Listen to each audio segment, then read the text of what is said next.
Concerns deepen over Greece as Athens rejected demands from the Eurozone. So the question is, what is next for Greece? Harry Tsoukas from the Warwick Business School is on the line. Harry, who do you think will actually back down first, Greece or the Eurozone? And do you think we will see a brand new agreement and not just an extension? I think, yes, it can happen. Let's take things one at a time. First of all, I don't think it's the end of the world that we haven't seen an agreement on Monday. I think they're still working on the negotiations. There are still documents on the table, I understand.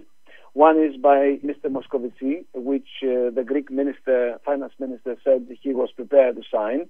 It seems to be a compromise document, although the lenders are still demanding reforms and that Greece honor its commitments. They could make concessions to Greece. So I think there's still a possibility for a deal, although I don't suppose for a moment that it's going to be easy. Politically, the Greek government is still going to have a problem at home, because no matter what the lenders, how many concessions that Troika does, eventually they're going to demand that Greece sticks to structural reform. And I think this politically is risky for the present Greek government.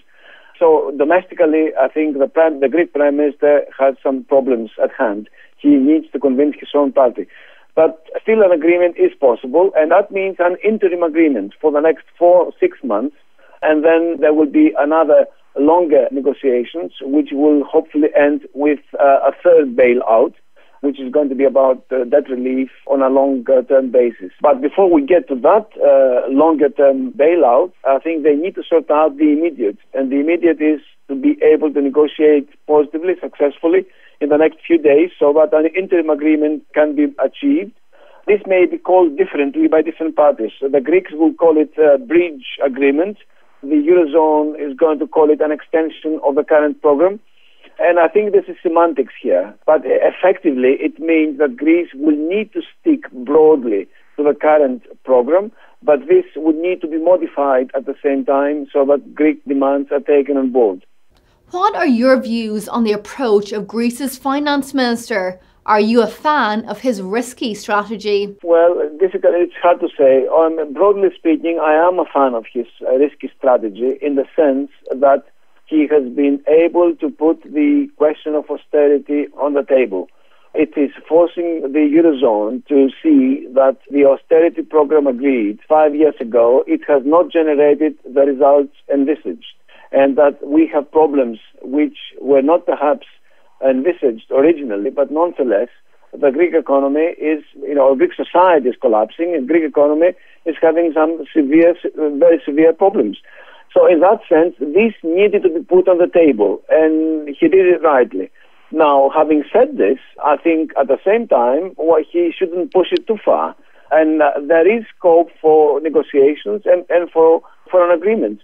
I think Varoufakis is going to, would be prepared. The way I read him is this: he would be prepared to sign some kind of interim agreement, but then it would depend on party politics in government, whether he can convince the rest of his government colleagues to accept it. And Harry, looking ahead into the future, do you think Greece will manage to overcome these challenges, or are you concerned for the longer term? I am concerned. I think the main Greek problem is not economic, it is political. The country doesn't seem to have the kind of politics that is needed to be able to face all these serious issues in the long term. No matter whatever agreement there is going to be by Friday, and whatever the new bailout terms are going to be, still austerity is not going to be lifted. It may be alleviated, but will not be lifted. And the reforms are much needed. And I think the Greek political system has been postponing the reforms for several years, even decades. And in that sense, my concern is whether Greece will be able to get its politics right, so that a reformist government will be able to put through the reforms that other governments have been resisting.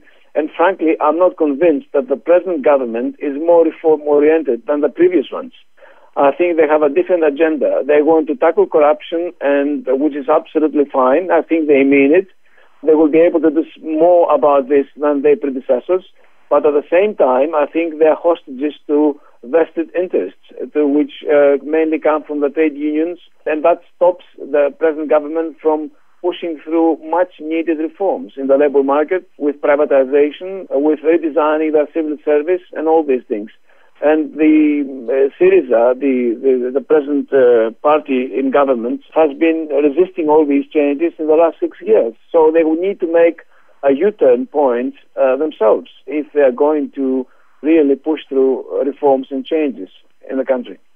Harry, thank you very much. A real pleasure having you on the show today. Well, viewers, stay tuned as we have plenty more heading your way on Tsoukas TV. Bye for now.